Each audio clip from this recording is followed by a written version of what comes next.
नमस्कार विद्यार्थी मित्र मैत्रिणींनो, इयत्ता 5वी परिसर अभ्यास भाग 1 चा 21वा धडा कामात व्यस्त आपली आंतरिंद्रिये या धड्याचा स्वाध्याय आपण आता इथे सोडवतोय. नवीन असाल चॅनलला तर चॅनलला सबस्क्राईब करा आणि बेल आयकॉन दाबा. माझं नाव आहे सपना टीचर. सुरुवात करूया. पहिला प्रश्न, काय करावे बरे?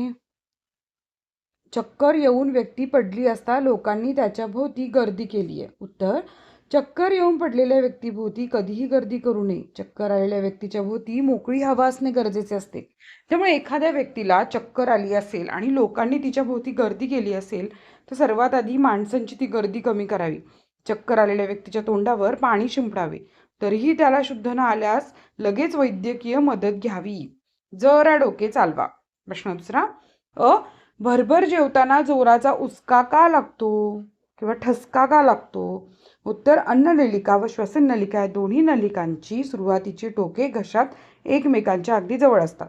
आपण जेव्हा अन्न गिळतो तेव्हा आपली श्वसननलिका बंद राहते आणि आपण गिळलेले अन्न अन्ननलिकेत जाते. जेव्हा आपण घाईघाईने जेवत असतो तेव्हा आपण गिळलेले अन्न चुकून श्वसननलिकेत जाते. हे श्वसननलिकेत गेलेले अन्न त्वरित श्वसननलिकेतून बाहेर फेकले जाते. तेव्हा आपल्याला भरभर जेवताना ठसका लागतो. प्रश्न आ, श्वासावाटे शरीरात येणाऱ्या हवेचे शुद्धीकरण कसे होते? उत्तर, श्वसन इंद्रियांच्या आतील त्वचेला बारीक केसांसारखी लव असते. श्वसन इंद्रियाच्या आतल्या स्तरावर चिकट बुळबुळी श्लेष्म असते. हवेतील कण त्यावर चिकटून बसतात. परिणामी हवेतील हानिकारक कण फुफ्फुसापर्यंत पोहोचू शकत नाही. अशा प्रकारे श्वासावाटे शरीरात येणाऱ्या हवेचे शुद्धीकरण होते. प्रश्न 3, खालील रिकाम्या जागी योग्य तो शब्द भरा. उत्तर, ऑक्सिजन वायू शरीराच्या सर्व भागांपर्यंत पोहोचवला जातो. जठर हे पिशवीसारखे इंद्रिय असते. प्रश्न 3, जोड्या लावा. थेट उत्तरं दिली तिथे. फुफ्फुसे श्वसन संस्था, जठर पचन संस्था, हृदय रक्ताभिसरण, मेंदू चेता संस्था. प्रश्न 5, थोडक्यात उत्तरं लिहा.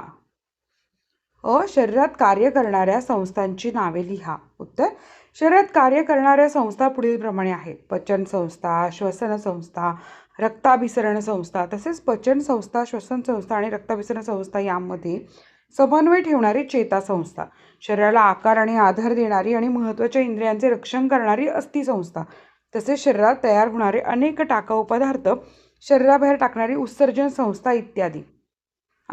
फुफ्फुसांमध्ये ऑक्सिजन, कार्बन डायऑक्साईड वायूंची देवाणघेवाण कशी होते? उत्तर, फुफ्फुसांमध्ये बाहेरील हवा पोहोचली की हवेतील ऑक्सिजन वायू कोशाच्या भोवती असलेल्या बारीक बारीक रक्तवाहिन्या जातो आणि रक्तातून तो शरीराच्या सर्व भागात वाहून नेला जातो. त्याचवेळी शरीराच्या सर्व भागातून रक्ताबरोबर आलेला कार्बन डायऑक्साईड वायू कोशांमधील हवेत मिसळतो. उच्छवासावेळी तो शरीराबाहेर टाकला जातो. अशा प्रकारे फुफ्फुसांमध्ये ऑक्सिजन व कार्बन डायऑक्साईड वायूंची देवाणघेवाण होते. प्रश्न ई, लाळ हा द्राव पाचकरस का आहे? उत्तर, टायलिन नावाचा पाचकरस हा लाळेमध्ये असतो. या रसामुळे पिष्टमय पदार्थांचे रूपांतर हे ग्लुकोजमध्ये केले जाते. त्यामुळे अन्नाचे पचन होण्यास मदत होते. म्हणून लाळ हा द्राव पाचकरस आहे. 1, कशाला म्हणतात ते कंसातून शोधावं लिहा. रक्ताभिसरण, श्वसननलिका, श्वासपटल. याच्या वर खाली होणाऱ्या हालचालीमुळे श्वासोच्छवास होतो. श्वासपटल. शरीरात सतत रक्त फिरत ठेवण्याची प्रक्रिया रक्ताभिसरण. ही नाकातून आलेली हवा या नळीत येते. श्वासनलिका.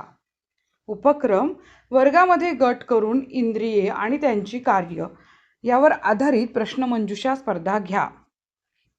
हा स्वाध्याय कसा वाटला हे कमेंट्समध्ये नक्की कळवा. व्हिडिओ आवडला तर लाईक करा, चॅनलला सबस्क्राईब करा.